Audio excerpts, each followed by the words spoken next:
எதையெல்லாம் படிக்கணும்னு தெரியணும், அதனால படிக்கணும். அவர் ஒரு புத்தகம் எழுதிருக்காரு, நான் உங்க எல்லாருக்கும் சொல்றேன். நீங்க இந்த சேவல் சண்டை பார்த்திருக்கீங்களா? பார்த்திருக்கியா பாப்பா? சேவல் சண்டை ஒரு படம் கூட வந்துச்சு.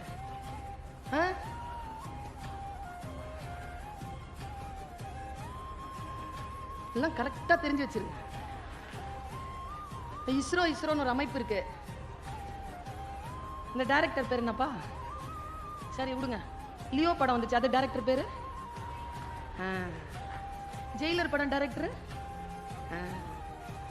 இஸ்ரோ இயக்கத்தினுடைய டைரக்டர் சோம்நாத்னு தெரியாது, ஆனா இவங்க பேர்லாம் தெரியும். இப்ப சொல்லிட்டு போறேன், இந்த ஆசிரியரை சொல்லிட்டு போறேன். நீங்க படம் பேர் சொன்ன உடனே ஒரு டைரக்டர் பேர் சொன்னீங்கல்ல, அது தெரிஞ்சு வச்சுட்டு இருந்தா என்ன நடக்கும்னா அவங்க நிறைய சம்பாதிப்பாங்க. இப்ப நான் சொன்னல இஸ்ரோ சோம்நாத் சார்னு சொன்னல, அவங்கள பத்தி நாம தெரிஞ்சுக்கிட்டா நாம நிறைய சம்பாதிக்கலாம், நாம நிறைய பெரிய ஆளாகலாம், நாம பயணம் செய்யலாம், நாம பதவியில உட்காரலாம், நாம எக்ஸாமினேஷன் பாஸ் பண்ணலாம், நமக்கு பல விஷயங்கள் கிடைக்கும். அவங்களுக்கு தான் கிடைக்காது. யாரை தெரிந்து வைத்திருக்க வேண்டும் என்று தெரிந்து வைத்திருப்பது பெரிதினும் பெரிது. நாம பல நேரங்கள்ல நான் இந்த சொல்றேன். இந்த ஆடுகளம் பத்தி சொன்னல, அது சொல்றதுக்கு முன்னால ஒரு விஷயத்தை சொல்றேன். மனசுல மோதுது, அதை விட்டுறக்கூடாதுங்கிறதுனால சொல்றேன். நம்முடைய வாழ்க்கை நமக்கு பாடங்களை கற்றுக் கொடுத்து கொண்டே இருக்கிறது. எங்க அம்மாங்க, எனக்கு 45 வயசு தாண்டி இருக்கேன், எங்க அம்மாக்கு 79 வயசுங்க. அந்த அம்மா என்கிட்ட இன்னைக்கும் அறிவுரை சொல்லுது. யாருக்கு? ஊருக்கே போய் பேசுறேன். நான் என்ன சொல்றாங்க தெரியுமா? ஒரு நாள் சொல்றாங்க, ரொம்ப வெளிப்படையா சொல்றேன், என் உறவுகள் தானே நீங்கள், என் ஒரு அக்கா தங்கச்சி கிட்ட பேசுற மாதிரி, அண்ணன் தம்பி கிட்ட பேசுற மாதிரி, பெருந்தகப்பன்மார்கள் இடத்துல பேசுற மாதிரி சொல்றேன். எங்க அம்மா சொன்னாங்க, என்ன லிப்ஸ்டிக்லாம் வச்சுட்டு எங்க போயிட்ட? அன்னைக்கு லிப்ஸ்டிக்லாம் வச்சுட்டு அப்படியே கரெக்டா வெளியில கிளம்புறேன். ரெக்கார்டிங். எங்க அம்மா இல்லங்க, இப்ப கூட கார்ல வரும்போது எங்க அம்மா பத்தி யோசிச்சா, சின்ன வயசுல என்ன போட்டோ ஞாபகம் வருது, என்ன முகம் ஞாபகம் வருதுன்னா, கண்ணை உருட்டிட்டு அப்படி சொல்லல, அதான் ஞாபகம் வருது. இப்ப கூட எங்க அம்மா பத்தி அதான் ஞாபகம் வருது. எப்படிங்க வளர்த்துச்சு எங்க அம்மாங்க?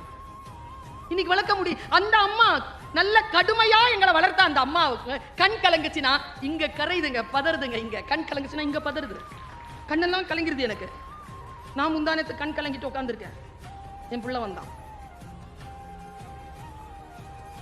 What happen? காலைல நல்லா தான் இருந்தா, வாட் ஹேப்பன்? நான் எங்க தெரியுமா, எங்க அம்மாட்ட போயிலாம் எங்க அம்மா கலங்கி உட்கார்ந்த வாட் ஹேப்பன்லாம் கேட்க மாட்டேன். அப்படியே கலங்கி போய் பக்கத்துல உட்காருவேன். பல நேரங்களில் பக்கத்துல கூட உட்கார மாட்டேன், தூரமா நிற்பேன். அந்த சோகத்தை கூட டிஸ்டர்ப் பண்ண மாட்டேனா. அவங்க தெளிவானதுக்கு பிறகுதான் கூட போய் என்ன வேணும்னு கேட்பேனே தவிர பயமா இருக்குங்க கிட்ட போறதுக்கு. அம்மாங்க, அதனால் தான் இவ்வளவு பெரிய ஆளுமையாக என்னால் வளர முடிந்தது. என் புள்ள கேட்கிறானே வாட் ஹேப்பன் அப்படி கேட்கிறானே, நான் எங்க கவலைப்படுறேன் தெரியுமா? அவனாவது என்கிட்ட வாட் ஹேப்பன் நல்லா தானே இருந்த, ஏன் அழுவுறேன்னு கேட்கறான். அவன் புள்ள அவன்கிட்ட என்ன கேட்கும்? எங்கிருந்து தொடங்குவது? நான் பெரிய விஷயங்களை சொல்லி தருகிறேனே, என் அம்மா சொல்லி தருகிறா. லிப்ஸ்டிக்லாம் வச்சுட்டு எங்க போற? ரெக்கார்டிங். நல்லா தான் இருக்க, சரி போ. ஒன்னு ஞாபகம் வச்சுக்கோ. எப்படி சொன்னாங்க தெரியுமாங்க? கார்ல இருந்து நிலம் நகர்ந்துருச்சுங்க. அந்த சொற்கள் இன்றைய தாய்மார்களிடத்தில் இல்லையே. என் தாய் கிட்ட இருக்கே, என் வாயில என் பிள்ளைக்கு வர மாட்டேங்குது. எங்க அம்மா சொல்றாங்க, கேமரா முன்னால இருக்கணும்னா எவ்வளவு அழகா வச்சுக்கிறோம்ல மூஞ்சிய. எங்க ப்ரொஃபைல்ல இருக்கிற மாதிரி ரொம்ப அழகும் கிடையாது, நாம ஆதார் கார்டுல இருக்கிற அளவுக்கு மோசமும் கிடையாது. எவ்வளவு அழகான போட்டோ வச்சிருக்கிறோம். நம்மள அழகா வச்சுக்கணும் அப்படிங்கறதுல எவ்வளவு முனைப்பு. எங்க அம்மா சொன்னாங்க, இந்த கேமரா முன்னால வரணும் அப்படின்ன உடனே எவ்வளவு அலங்காரம் பண்ணிக்கிற சுல்தானா. அம்மா சொல்ற ஒரு விஷயத்தை கேட்கறியா? சொல்லுங்கம்மா. உன்னை பர்மனண்டா ஒரு கேமரா பார்த்துக்கிட்டே இருக்கு, அது முன்னால அழகா இரு. கடவுள் அது உன்னை பார்த்துக்கிட்டே இருக்கு, 24 hours பார்த்துக்கிட்டு இருக்கு. ஒரு வினாடி கூட உன்னை பார்க்கறது அது நிறுத்தல, அப்படியே பார்த்துக்கிட்டு இருக்கு. இந்த வயதில் என் அம்மா சொல்ல, நான் செருப்பு போட எங்க வீட்டுக்கு வாங்க, நீங்க மீசாப்பேட்டை 43/21 திப்பு தெரு, 2nd floor. செருப்பு போடுற இடத்துல எங்க அம்மா ஒரு நிலக்கண்ணாடி வச்சிருக்கோம். ட்ரெஸ் பண்ணிட்டு செருப்பு போட்டு போகும்போது அது சொல்லாம சொல்ற விஷயம் என்ன தெரியுமா? பெரிய விஷயம், பெண் குழந்தைகளுக்கு தேவையான விஷயம். நீ வெளியில போறியே, உன்னை எல்லாரும் எப்படி பார்க்க போறாங்க அப்படிங்கறத முதல்ல நீ பார்த்துட்டு போ. கண்ணியமான உடையை உடுத்துகிறாயா? சரியான நிலையில் நீ வெளியில் உன்னை கொண்டு செலுத்துகிறாயா? அவ்வளவுதான் பண்ணுச்சு எங்க அம்மா. வாழ்க்கையில் சில விஷயங்கள் நமக்கு கிடைக்க வேண்டும் என்றால் சில பல புத்தி அந்த சின்ன விஷயம் வந்துடணும், நமக்கு அது திறந்துடணும், அந்த மொட்டு திறந்துடணும். இந்த ஆடுகளம் விஷயம் இருக்குல்ல, அந்த விஷயம் ரொம்ப பெரிய விஷயம், முடிஞ்சா புரிஞ்சுக்கோங்க. சேவல் சண்டையை இங்க வைக்கிற மாதிரி காஷ்மீர்ல நவாபுகளுக்கு மத்தியில் ஒரு சண்டை நடக்குமா, பறவை சண்டை. மூசா ரஸா எழுதுறார், ஒரு பட்டு துணி போட்டுருவாங்களாம். அந்த பட்டு துணி போட்டு 2 நவாபுகள் பட்டு குருவி கொண்டு வருவாங்களாம். அந்த பட்டு குருவி எப்படி இருக்கும்னா, ஒரு குருவி அவ்வளோ லட்சம் ரூபாவாம், குட்டி உண்டா தான் இருக்குமா, அதனுடைய கொண்டை எல்லாம் கலர் கலரா இருக்குமா, அது பட்டு நிறத்துல இருக்குமா, குட்டி. அதை வச்சுட்டு எல்லாருமே ஐஎஃப்எஸ், ஐஆர்எஸ், ஐபிஎஸ் கமிஷனர்ஸ் எல்லாருமே சேர்ந்திருப்பாங்களாம் அந்த அந்த மீட்டிங்ல. பௌர்ணமி அன்னைக்கு டின்னர் மீட் இன் 1956. அவர் எழுதுறார் 1956ல எல்லாரும் உட்கார்ந்து பார்ப்பாங்களாம். சுதந்திரம் அப்படிங்கறத புரிஞ்சுக்கிட்ட ஒரு இடங்க இது. கடத்திட்டு போயிடுறேன், பெரிய விஷயம், புரிஞ்சுக்கோங்க முடிஞ்சா. இளைஞர்கள், பெண்கள், காதுகளில் இலை விரித்து கருத்து விருந்துக்காக காத்து கொண்டிருக்கின்றவர்கள், காது இருக்கின்றவர்கள் கேட்டுக்கொள்ளுங்கள். பைபிள் காது இருக்கிறவங்க கேட்டுக்கோங்க இந்த பாயிண்ட. பட்டு துணி விரிப்பாங்களாம். ஒரு நவாப் வந்து உட்காருவாராம். அவர் ஒரு சின்ன பெட்டி வச்சிருப்பாராம். அந்த பெட்டியை எடுத்து திறந்தார், இந்த குருவி வருமா, ஜம்ப் பண்ணுவாங்க குருவி. அது ஜம்ப் பண்றதுல சொல்லிடுவாங்க, இதுதான் நான் ஜெயிக்க போகுதுன்னு காசு போடுவாங்க. காலில் ஒரு பட்டு ஒரு நூல் கட்டி வச்சிருப்பாங்களாம். ஒரு நவாப் இப்படி வச்சுட்டு உட்காருவாராம், இன்னொரு நவாப் அதை படிச்சுட்டு உட்காருவாராம். எல்லாருமே அந்த யார் ஹோஸ்டோ அவருடைய பர்மிஷன் கிடைச்ச உடனே அப்படிங்கிற ஒரு வார்த்தை அப்படி சொன்ன உடனே 2 குருவியை மோதுமா. லட்சக்கணக்கான பெருமதியான ட்ரெயின்டு 2 குருவி ரத்த கலரி ஆகுமாங்க. ஒண்ணு கொத்த அவ்வளவு விசில் பறக்குமா, அவ்வளவு கைத்தட்டல், அவ்வளவு காசு விழுமா. இந்த சண்டையை எல்லாரும் பார்த்துட்டே இருப்பாங்கல்ல, அதுல ஒரு குருவி தோத்துருமாங்க, அப்படியே உட்காந்துருமா. ஒரு குருவி இருக்குல்ல, ஜெயிச்ச குருவி இருக்குல்ல, அது ரொம்ப அழகா இருக்கும். நான் இப்படி சொல்றேன், அவர் அப்படிதான் எழுதியிருக்கார். அது என்ன பண்ணுமா, இந்த சின்ன இருக்குல்ல அதனுடைய மூக்கு, அது இப்படி எடுத்து எல்லாரும் இப்படி பார்க்குமா. எல்லாரும் கை தட்டின உடனே அது ஒரு கம்பீரமா அப்படி நடக்குமாங்க. ஜெயிச்சிருச்சு, அதுக்கு தெரியுது அது ஜெயிச்சிருச்சுன்னு. அது அப்படி போன உடனே அதுக்கு என்ன பரிசு தெரியுமா, ஒரு தங்க கூண்டு இருக்குல்ல, பியோர் கோல்டு, அது கொடுப்பாங்களாம். ஒரு நல்ல ஒரு வெல்வெட் மேல துணி துண்டு ஒன்று போத்திடுவாங்களாம். அப்புறமா ஒரு தங்க மாலை குட்டியா அது கழுத்துக்கு போடுவாங்க. எல்லாத்தையும் வாங்கிக்குமாங்க. அது ட்ரெயின்ல வாங்கிட்டு அப்படி போயிட்டு அப்படி அப்படி நடக்குமா.